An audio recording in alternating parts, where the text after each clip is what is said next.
Hello everyone, it's Kiana Marrie, and this is module 2 of my Kundalini Yoga Fundamentals course.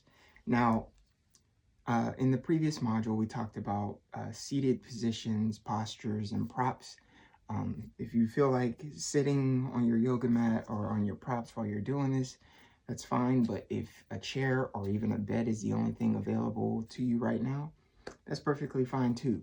Just know that as we move through this module, we're gradually going to include the body as we work our way into a full Kundalini yoga practice by the end of this phase of the course. So in this one, we're going to talk about breath work and visualization. Now, before movement in Kundalini Yoga begins with attention and breath work, and that's what we're going to focus on today. Now, attention is visualization. And visualization is not limited to just your idle or creative imagination, as it affects our very nervous system.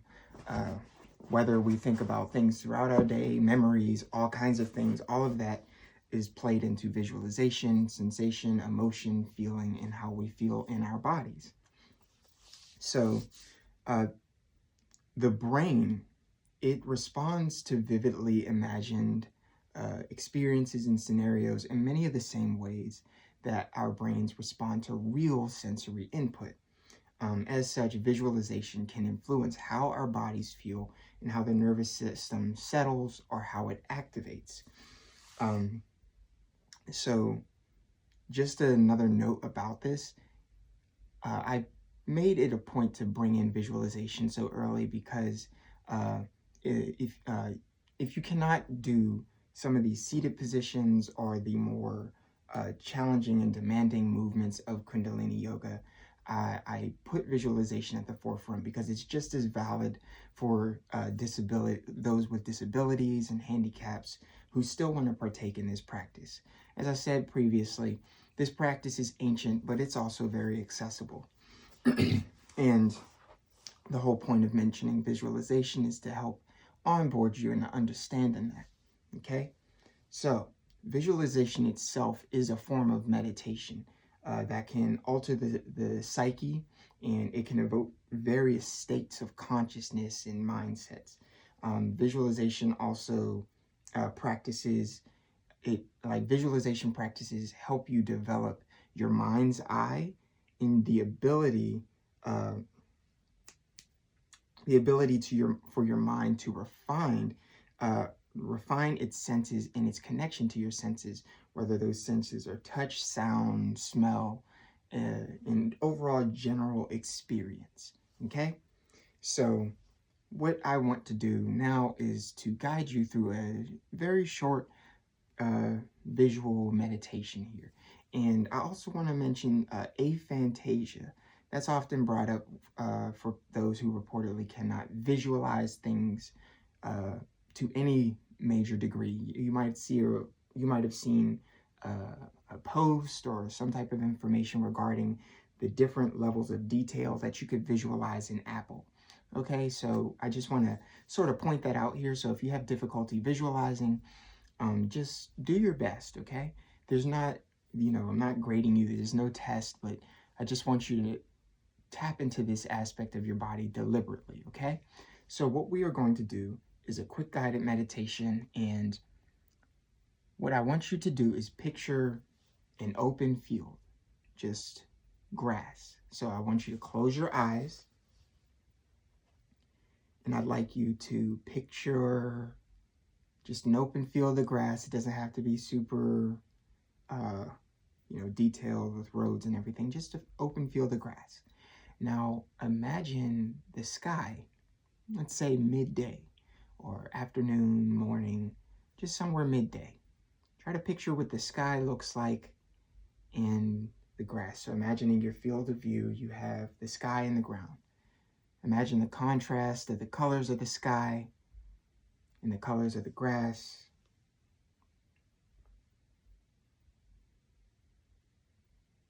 Now imagine the sun. Can you see the sun in this image? We're just adding little nodes of complexity here. Keep your eyes closed as you visualize this. And now bring in the clouds. So you have the ground, the sky, the sun, and the clouds. Just picture how the clouds might look. Whatever you can remember or pull from your memory if you can't visualize anything immediately.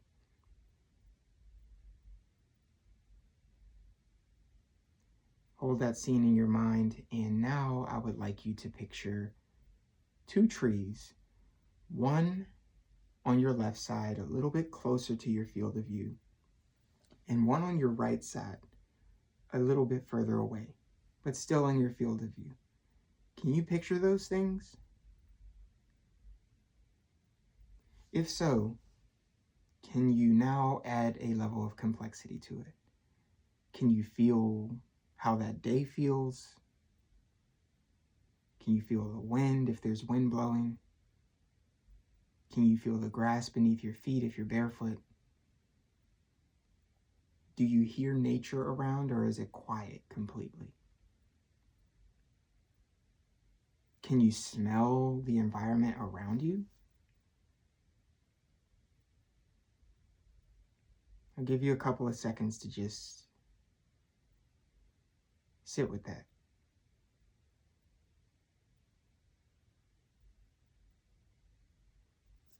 Now you may open your eyes.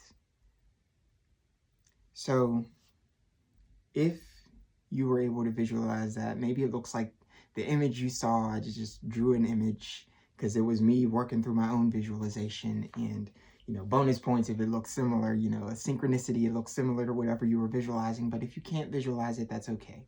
And also for those who might not have closed their eyes, hopefully this helped you anyway. Yeah, so I just wanted to walk you through it. Just a quick little visualization. It doesn't have to be anything too complicated, okay? But notice that you didn't engage your body on any particular active level. However, your inner experience was altered deliberately by you.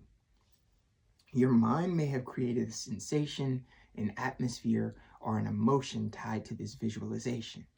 And now take a moment and just notice, does that feel like anything in your body? Do you feel a little bit more relaxed?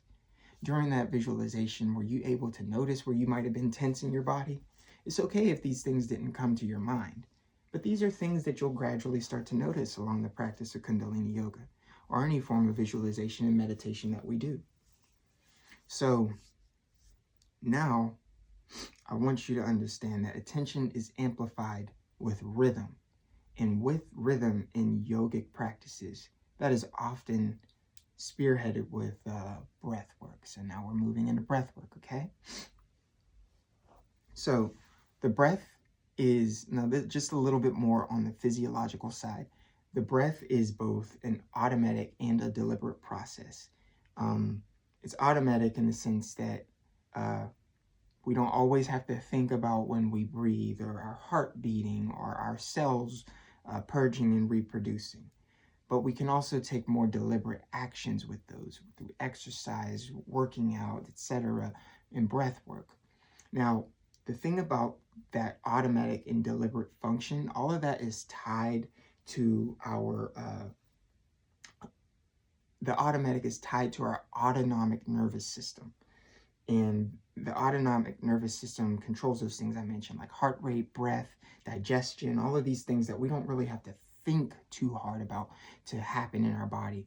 It's part of what happens. Now, the autonomic nervous system has two components. There's the sympathetic nervous system and the parasympathetic nervous system. The sympathetic nervous system deals with activation, alertness, engaging, and responding. And the parasympathetic nervous system deals with regulation, recovery, and regeneration, restoration, those types of things. So when you deliberately change your breathing and your rhythm, you send signals to your brain to tap into these different parts of your nervous system to bring about different states of consciousness, different mindsets, different states of your mind. So in effect, breathing is how we communicate directly with our nervous system. Okay, now into the deeper, I got my notes here. I'm like, all these notes here. So deeper into the practice of Kundalini Yoga, breath work itself is known as pranayama, okay? So pranayama has two components, prana and apana. Prana is the upward moving force. That is the life force energy. If you're an anime fan, like Yu Yu Hakusho, it's spirit energy. Dragon Ball Z, it's Kai. You know, insert XYZ. But it's generally life energy force. Prana is that upward moving force. It is what we take in. Prana is present in all living things and in inanimate things in the universe. Prana is in these things. It is everywhere. That is energy. Apana is the downward force of energy. That is the stagnant energy that we exhale, that we remove from our systems when it has served its purpose. Okay? So, with that in mind, the physical progression of yogic breathing goes as such. It goes from the bottom to the top for the majority, okay? So as the practices deepen, they do get a little bit more intricate and complex, but for the most part, it follows from the ground upward, from the base upward. So in our bodies, breath work, we are breathing deep into our bodies. You might have familiarity with different areas with your breathing. Maybe you're often breathing up here. You're not breathing in your belly deeply. Maybe you have that type of relatability with this. With yogic breathing, the idea is to feel it in your body, to be present in your body. So when we're breathing, we breathe deep down into the belly. We breathe to expand our diaphragm, fill our lower lungs, gradually reaching the top of our chest, filling the top of our lungs with air. So you breathe, you let that relax. And if you're not used to doing this, it's okay if this feels a little uncomfortable at first. Especially if you come from, any background of trauma or anything where you have had constricted breath or had not had proper breathing. It's not always trauma. There's also disabilities. So this is something to keep in mind as we breathe through these practices. Now, that's the physical side, moving from the belly to the top of the chest. Now, that energetic path follows the same principle. It goes from the base of the spine to the crown of the head. In the previous module and in the previous videos that I've made for this class, this course, we talk about the Sushumna, the nadi that runs from the base of the spine all the way to the top of the crown. That is our Sushumna. Okay, that energetic path is what we breathe into, and visualization plays a major role in there. Because as we are visualizing breathing in, we imagine the Kundalini Shakti moving up the spine and through the nadis. And in yogic practices, oftentimes when we exhale, we visualize exhaling through our third eye or through the top of our crown, sometimes both. Now, I mentioned complexity earlier. That's because in some practices, some kriyas, or some meditations, we may breathe and pull energy in downward. So we may breathe in through the crown or breathe in through the third eye point. But the principle is still the same. These things aren't stagnant. They're very dynamic and intricate. You can still imagine breathing energy in and down while still breathing it out and up. Okay? So with all of that said, I wanted to walk us through some actual exercises, some practices. So this will require a little bit more of your attention. What we're going to start with first is long, deep breathing. We're going to do it very basic. We're going to start with the concept known as box breath. You might be familiar with it, but if not, I'll roughly explain it. What we're going to do is we're going to breathe in for a count of 4. So we're going to inhale for a count of 4, hold our breath for a count of 4, exhale for a count of 4, and hold for a count of 4. For a well-rounded box, okay? Now, the way we're going to do box breath is we're going to start with 4 seconds. And after we complete that round of 4 seconds, we're going to do 5, then 6, and then 7. So we're gradually building up a system of deliberate breath work in us. This is a great way to onboard and ground yourself. And this is a practice you can do anywhere, all right? So we're going to begin starting now. Wherever you are, if you're sitting, please try to sit tall and straight. Tilt your pelvis in a little bit. adjust your pelvis. You might not need to tilt it in, you might not need to tilt it out, but sit up tall and straight. Lightly tuck your chin in as you sit straight, and just settle, and then I'll hold the count for us, okay? We're going to breathe in for a count of 4, hold for a count of 4, exhale, and then hold. Inhale, hold, exhale, hold, okay? Starting now. Inhale, 1, 2, 3, 4. Hold the breath, 1, 2, 3, 4. Exhale, 1, 2, 3, 4. Hold, 1, 2, 3, 4. Okay? So as you're doing this, breathe deep into your body, deep into your belly, up into the chest, okay? So it's okay if you don't fill it up all the way, that's okay. If we're not trying to go for perfection here. Now we're going to do a count of 5, okay? So inhale, 1, 2, 3, 4, 5. Hold, 1, 2, 3, 4, 5. Exhale, 1, 2, 3, 4, 5. Hold, breath out, 1, 2, 3, 4, 5. Okay? Now we're going to do 6. Inhale, 1, 2, 3, 4, 5, 6. Hold, 1, 2, 3, 4, 5, 6. Exhale, 1, 2, 3, 4, 5, 6. Exhale, 1. Hold, 1, 2, 3, 4, 5, 6. Okay? Now we're going to move on to 7. So inhale, 1, 2, 3, 4, 5, 6, 7. Hold, 1, 2, 3, 4, 5, 6, 7. Exhale, 1, 2, 3, 4, 5, 6, 7. Hold, 1, 2, 3, 4, 5, 6, and 7. Now you may breathe normally, and we're going to take a moment to let that energy sit and settle.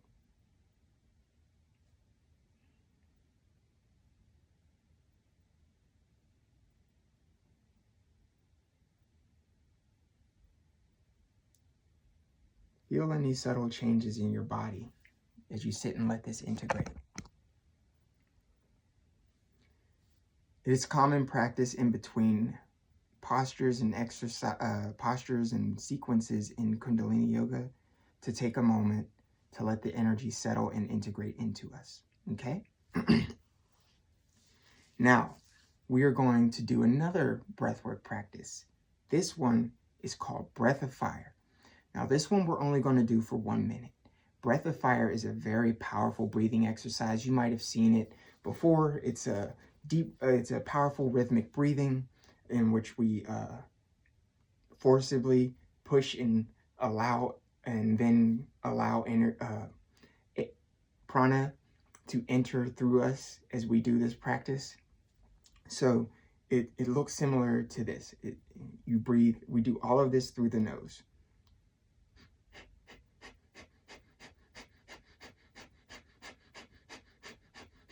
So what we're doing is we're pumping our lower abdomen. We're pumping our diaphragm to push the air out. And when we release, we let go, our body naturally pulls that air in. And then we rhythmically pump it out again. We keep that motion going. Breath of Fire heats up the body. It's good for purging. It's good for blood cleansing. And we are going to do that for 1 minute, okay? So we're going to do that. Sit tall and straight. We're going to do all of the breathing through the nose. I didn't specify in the last one, that's on me. We're going to do all of these breathings through in and out through the nose unless specified, okay? So Breath of Fire, we're going to do all of this through the nose. But what I want to show you, because this is sometimes new for people, to give you the motion of how we're going to breathe, we're going to breathe just like my teacher showed me. You can start with your mouth open, panting like a dog. But once you have that going, close your mouth, breathe through the nose, okay? So use that to get you started. If you're new to this, do that for a couple seconds and then jump into doing it through the nose, okay? So sit tall and straight, and we will start now.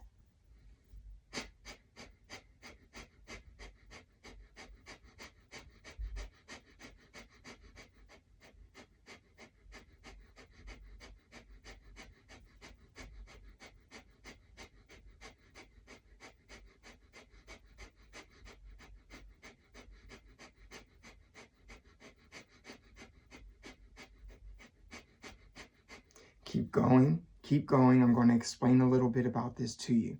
Now, you don't have to do it at the same exact pace as me. If you do it a little bit slower, a little bit faster, that's okay. If you feel a little cramping in your stomach, that's okay. Just keep going at your own pace as best you can. We're almost through it. 15 seconds to go.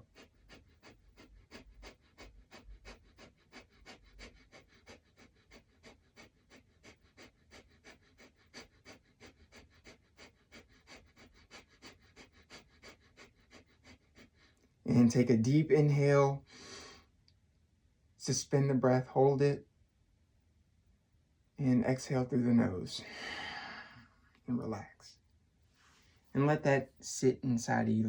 Let your body integrate that. Sit with it.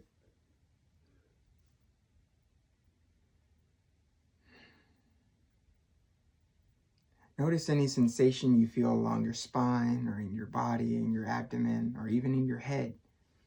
Notice any changes that brought.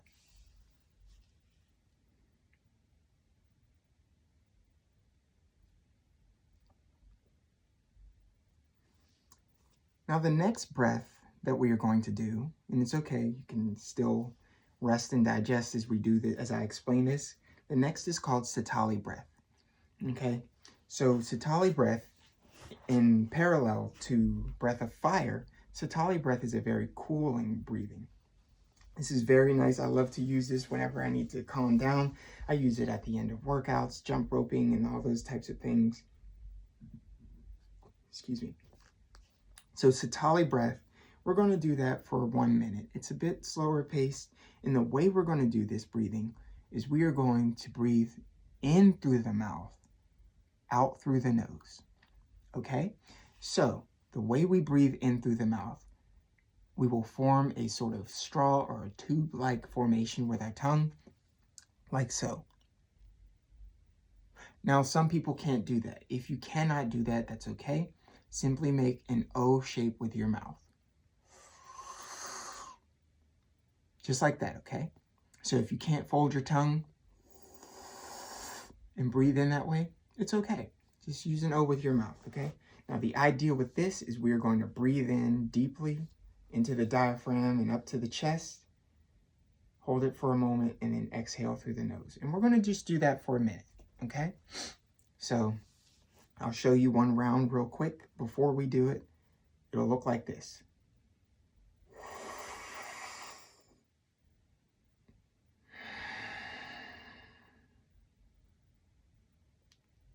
And then we repeat. Okay, so we will begin starting now. Inhale through the mouth.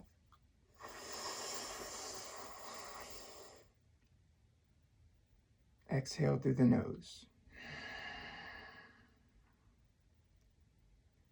I invite you to close your eyes as you do this. Inhale through the mouth.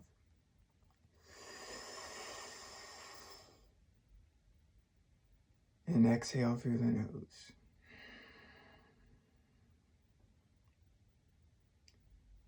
Inhale through the mouth. Imagine that energy reaching from the base of your spine to the top of your head. And exhale through the nose. Visualize that energy leaving through your forehead, your third eye, or your crown at the top of your head. One more. Inhale.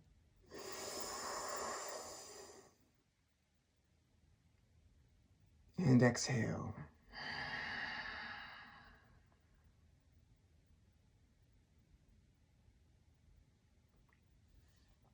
And now you may sit and let that energy integrate with you.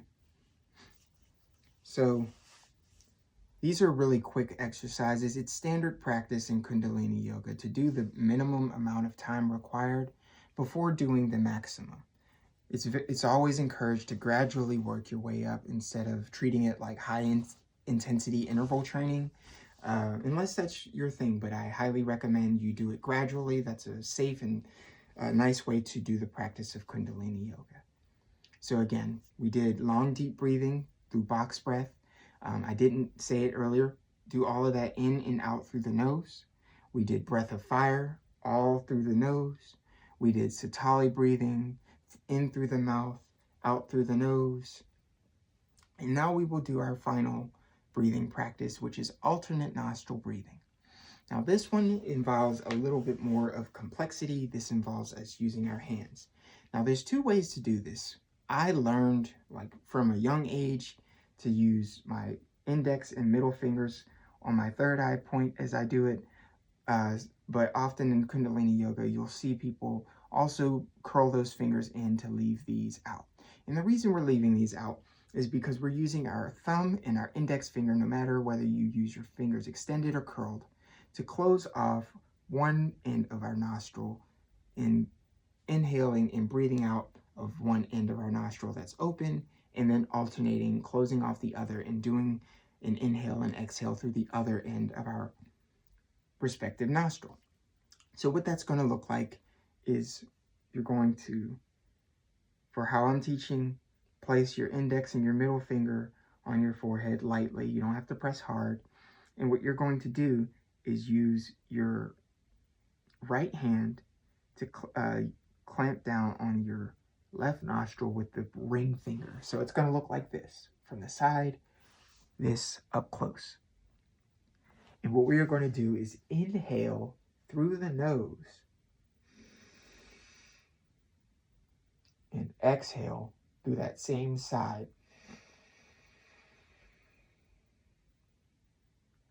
And then at that exhale, we close off our right nostril with our thumb, and we open up the left nostril by bringing the middle finger off of it and just breathing in and exhaling all through the nose. And then we close off the left nostril and release the right one and do that same practice. So this one we are going to do for about 2 or 3 minutes, okay? I'll be keeping track of a timer, and then I'll let us know when we're done.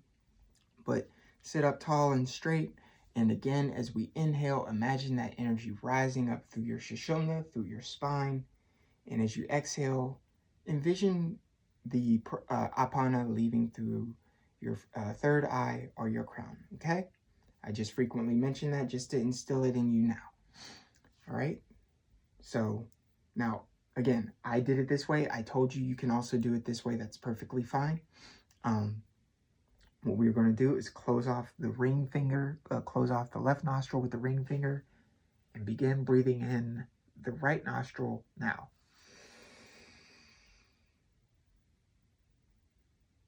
And exhale through the nostril. Close off the right nostril with the thumb. Open up the left nostril by releasing the ring finger and inhale. And exhale.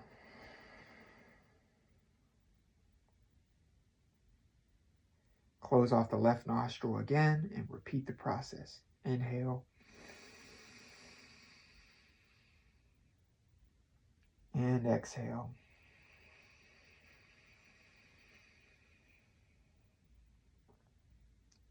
Close off the right, release the left. Inhale.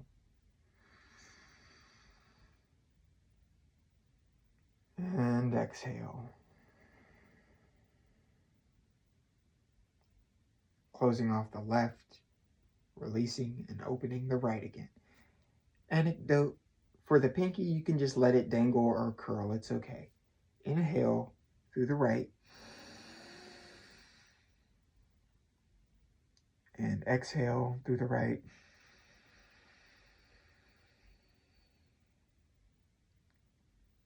Switch by closing off the right. Inhale through the left. And exhale through the left. Switch and repeat.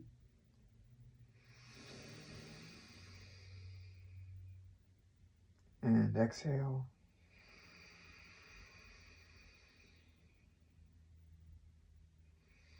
And switch. And exhale. And switch. Inhale. Correct your spine if you find yourself slouching. Exhale.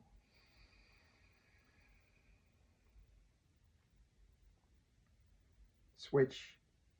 Last one. Inhale. And exhale. Now bring your hands down to your knees and bring your breathing back to normal. Let that energy integrate and settle. I'm not telling you what to feel. You may feel a multitude of different things or nothing at all. But just take a note of how anything might have changed in your body. We'll sit for a couple more seconds in silence.